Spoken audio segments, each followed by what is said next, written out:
Max had only been in the neighborhood for 3 weeks when the ducks showed up. It was just after dawn, sunlight crawling over the roofs like sleepy fingers, when he stepped onto his back patio with a mug of coffee and blinked. At first, he thought someone had dumped decoys in his pool. But then they moved.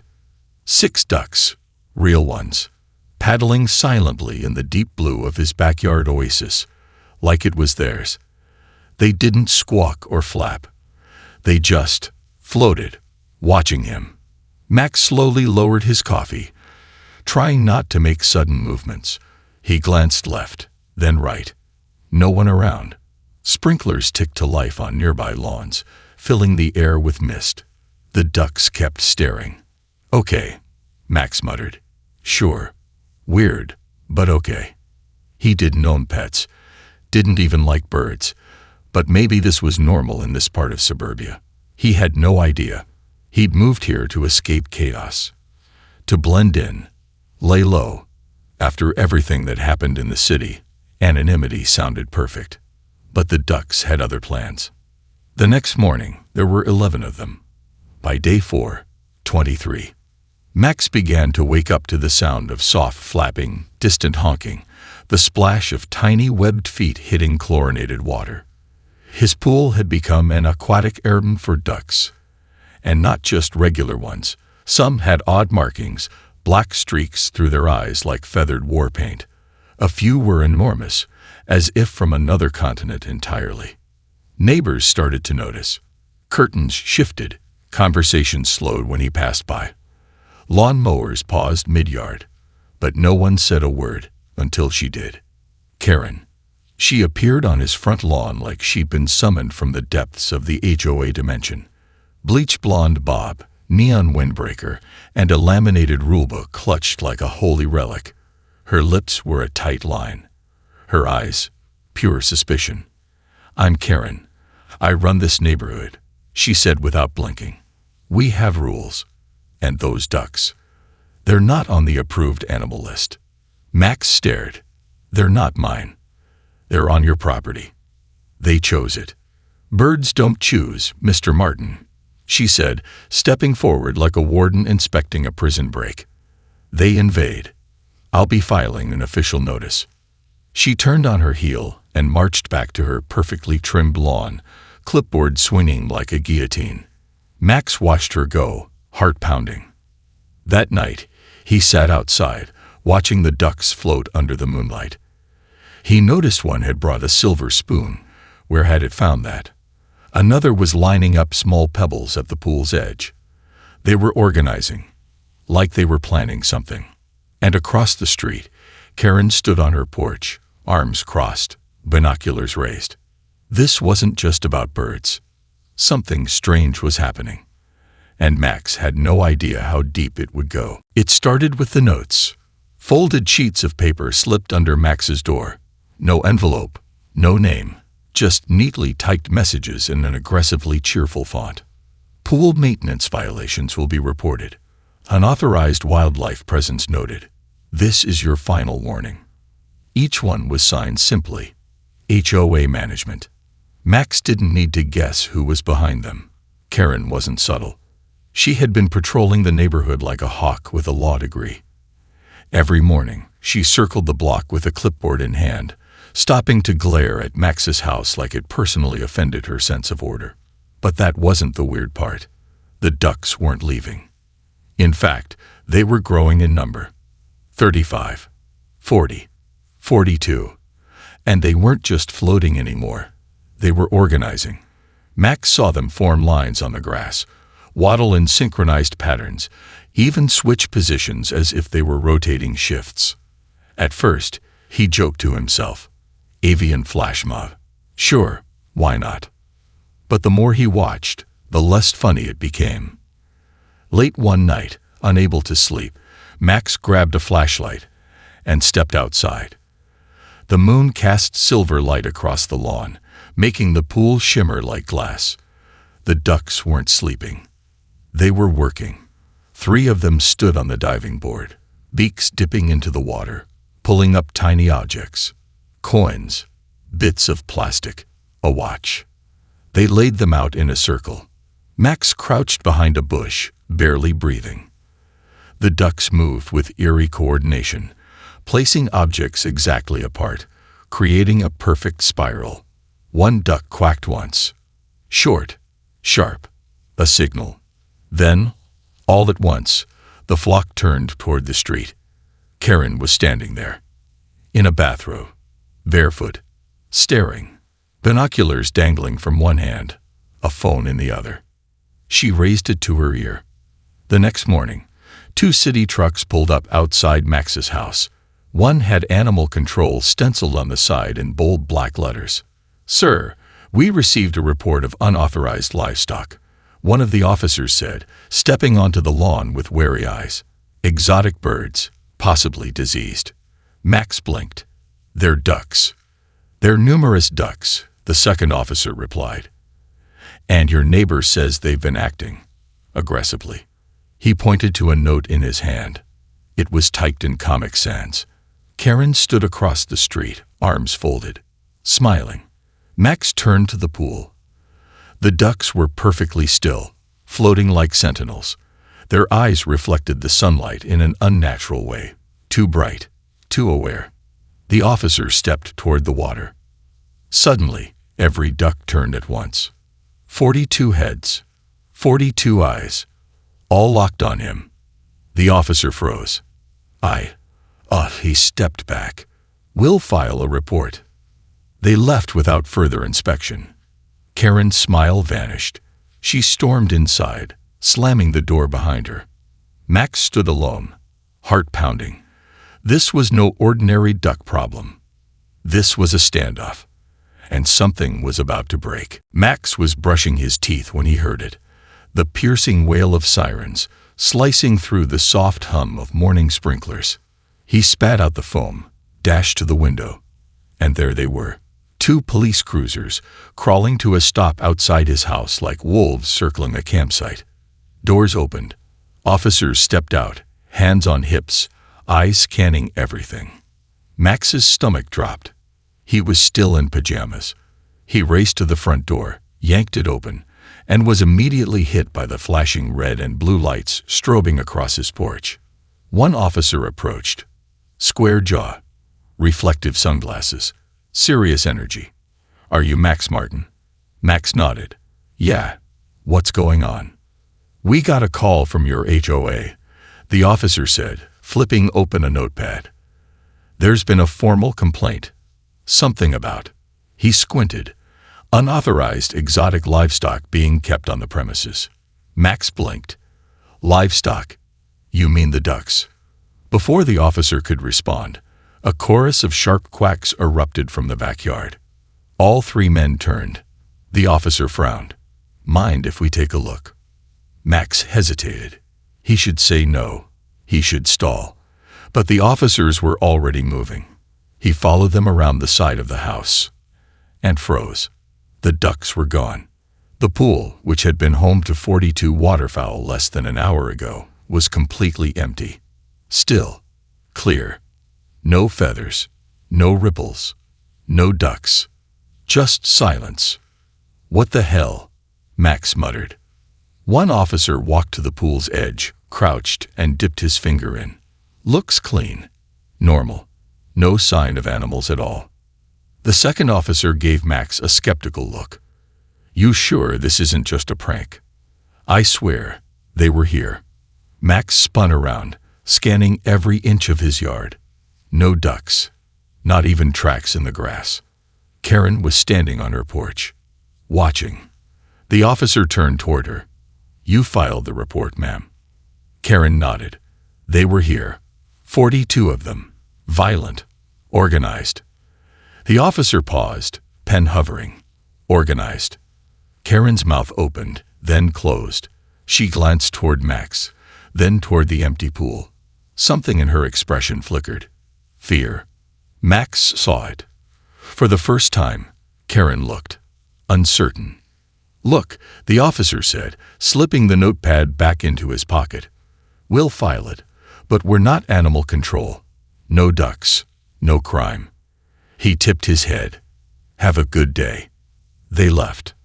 As the cruisers rolled away, Max slowly turned back toward his yard. And there they were, all 42 ducks, lined up in perfect formation along the edge of the roof, motionless, watching. Karen backed into her house and slammed the door. Max didn't move. Neither did the ducks. One of them opened its beak and dropped something. It clinked as it hit the concrete. Max stepped closer. It was a gold button. Not just any button. Karen's blazer button. Max didn't sleep that night. The image of the ducks lined across his roof replayed in his mind like a looping horror reel. 42 pairs of glassy black eyes. 42 still, silent bodies. And Karen's gold button, impossibly dropped by a duck. He sat in the dark, watching the backyard through his sliding glass door. The pool reflected the moonlight, placid and perfect. The ducks had vanished again. He checked the button. It wasn't just any button. It was engraved. Tiny, swirling letters curled around the edges like ivy vines. Not in English. Not in any language Max recognized. He placed it in a dish. But deep down, he didn't want to keep it in the house. Around 3:12 a.m., his security cam pinged. Movement in the backyard. He scrambled to his laptop, heart pounding. The footage was grainy but clear enough. The ducks had returned. But they weren't swimming. They were building. 12 ducks lined the edge of the pool, each carrying small objects. Stones, bottle caps, coins, even what looked like a silver spoon. A few had long twigs balanced in their beaks. They moved around the pool in synchronized spirals, dropping objects into the water with disturbing precision. Max squinted at the footage. Something about the pattern they were forming. He froze. Rewound, watched it again. It was a symbol, a perfectly aligned spiral inside a circle, with lines cutting through it at sharp angles. Like a sigil, something ritualistic, something ancient. He didn't sleep at all after that. By morning, the ducks were gone again. The pool looked innocent, shiny, empty. Max walked to the edge, cautiously. A shadow moved under the water. He leaned closer. Nothing. But when he turned to go back inside, something tugged at his pant leg. He spun around, heart jumping. A duck stood at his feet, looking up at him, not with confusion or fear, but with intent. It dropped something from its beak and waddled off without a sound. Max picked it up. It was a second button. Identical to the first. Same engraving. This time, it was red with blood. His chest tightened. He scanned the neighborhood. Everything looked normal. Sun shining, lawnmowers buzzing, birds chirping.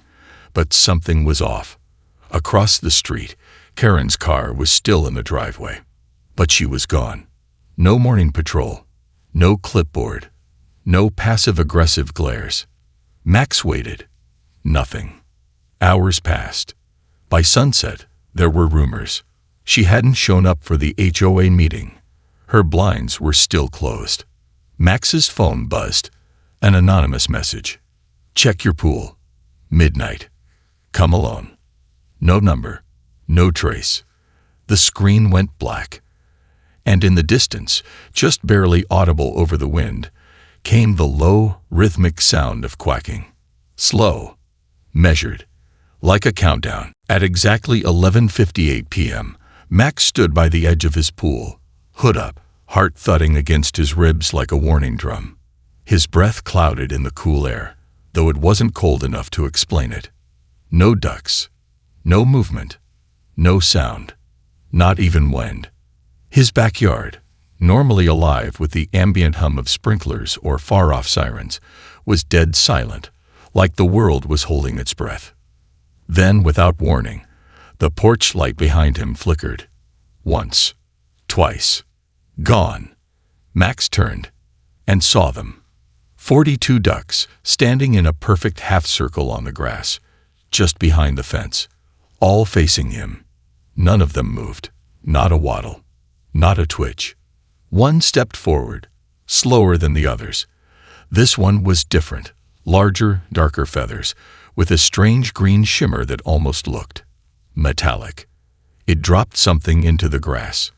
Max waited for it to move, but it just stared, and so did the others, unblinking, unified. Max approached the object cautiously. It wasn't a button this time. It was a cell phone. Karen's. The screen was shattered. A single video was queued up. Hands trembling, Max tapped play. The footage was dark and shaky, night vision mode. Karen's voice whispered in the background. "They're not just birds. They've been watching me, mimicking, copying." The camera whipped around. There was a sound, like water rushing and something clicking rapidly, like snapping beaks in perfect sync. Karen gasped. Then the camera fell sideways. The last frame showed Karen's face, wide-eyed, reflected in the pool, before the water swallowed her whole.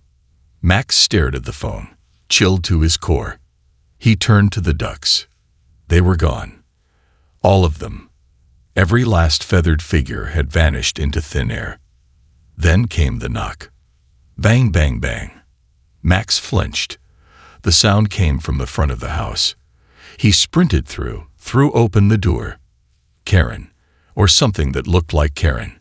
Same bleach blonde hair, same windbreaker, same icy eyes.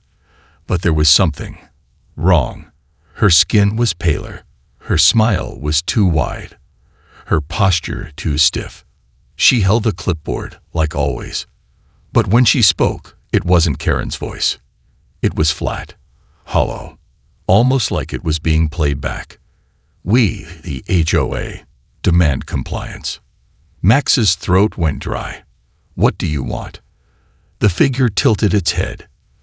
Behind her, Max noticed something. Duck tracks leading up to the porch, and stopping right where she stood. "We gave you warnings. You've ignored protocol." Karen's copy handed him a new notice. Quack 001. Final violation. Unapproved interdimensional wildlife sanctuary. Max stared at it, then at her. She quacked. Once. Sharp. Human. Wrong.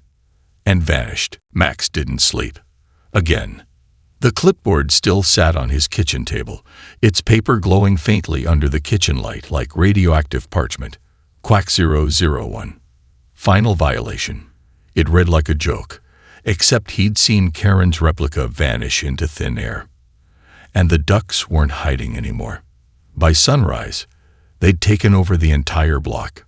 Front lawns, roofs, driveways. They waddled silently through the neighborhood in synchronized lines, forming geometric patterns on cul-de-sacs, standing in meditative stillness on power lines. They never made a sound. They didn't need to. Everyone noticed, but no one spoke. Max peeked out his window to see his neighbor, Mr. Dawkins, frozen in his driveway, coffee mug trembling in hand as 3 ducks slowly circled his ankles. On the next block, a girl tried to film them with her phone, only for it to die instantly, screen flickering with static before turning black. Max's phone. Dead too. Even the sky looked wrong. The clouds had stopped moving. Max felt it in his chest. The heaviness, the stillness, like the world was on pause. But somehow he could move, think, resist. Maybe because it started on his property. Maybe because he never belonged here in the first place. He remembered something Karen's message had said. They mimic. They copy. He stared at the pool, now still as glass, and had a wild, reckless idea. What if they were waiting for a response? So he did the only thing a sane man wouldn't do. He grabbed his laptop, an old boombox, 2 tiki torches, and the ugliest inflatable duck costume Amazon ever produced, left over from a failed Halloween party. And Max threw a parade, right down the middle of his street. At 10:42 a.m., to the horror of every suburban resident, he burst from his garage blasting polka music, wearing the inflatable duck suit, flanked by 2 lawn chairs draped in streamers and covered in pool noodles. On top of each tiki torch, he'd mounted rubber duck heads, now bobbing like ceremonial totems. Neighbors peeked through their blinds. The ducks froze. Then, one quacked. Another followed. And suddenly, they marched. Not toward him. With him. 42 ducks fell into line behind Max's wobbling inflatable tail, forming ranks along the sidewalk. The beat of the polka thudded like a war drum through the street as Max marched on, pumping his fists like a deranged cult leader with feathers for followers. Mrs. Brackner fainted in her begonias. Mr. Dawkins dropped his mug. And from her window, Karen, or the thing pretending to be Karen, stared with wide, twitching eyes. Then something changed. As Max turned the corner, leading the world's most surreal parade, a ripple moved across the sky, like a curtain being pulled. And from the pool back at his house, a light began to rise. Green, pulsing, alive. The ducks quacked in unison, and the air around Max tore open. The sky didn't split. It peeled. Like old wallpaper dissolving in water, the blue faded to black, then to green. A shimmering emerald void, swirling with tendrils of light and shadow. Max stood at the head of his duck army, inflatable suit half deflated and hissing, staring up at the open rift now hovering above his backyard. From within came a sound, not quacking, chanting, alien, echoing, endless. It vibrated in Max's bones, like a choir of voices filtered through duck calls and ancient thunder. The ducks stopped moving. All 42 turned in unison and bowed, beaks pressed to the ground. Max staggered backward. What did I do? The pool erupted. A column of glowing green water shot 30 feet into the sky, spiraling like a cyclone made of liquid light. Shapes flickered inside, silhouettes. Vague, wrong, webbed feet, too long, eyes that blinked horizontally, feathers that bent like metal. And then, it emerged, a creature, duck-like in shape, but massive. Towering over the houses, its feathers shimmered like obsidian and oil. Its eyes were ancient voids of swirling gold. On its head sat a crown of lake lilies and rusted metal. Around its neck hung a collar made from HOA nameplates. Max dropped to his knees. He hadn't summoned help. He'd summoned a god. The duck god stared at him and spoke. Not in words, but in sensation, emotion, thought. You are chosen. Max shook his head. No, I was just. This was a joke. You built the parade. You led the flock. The ducks quacked in rhythm, like a congregation echoing scripture. Look, I'm not a prophet. I was just trying to freak out Karen. She was the first sacrifice. Max's breath caught. You took her. She broke the balance, tried to banish the sacred waters, punished the unapproved wildlife. The god leaned closer, its bill casting a shadow the size of a building across Max's lawn. But you celebrated. You honored the ritual. You led the march. I was mocking it, Max shouted. Intention is irrelevant. From behind him, a sound grew, a low hum, like engines of fate revving to life. The rift expanded, and now other duck gods began to emerge, smaller, stranger, like offspring of nightmare and folklore. Some had 2 heads, some glowed. One was covered in ice. The air shimmered with their presence.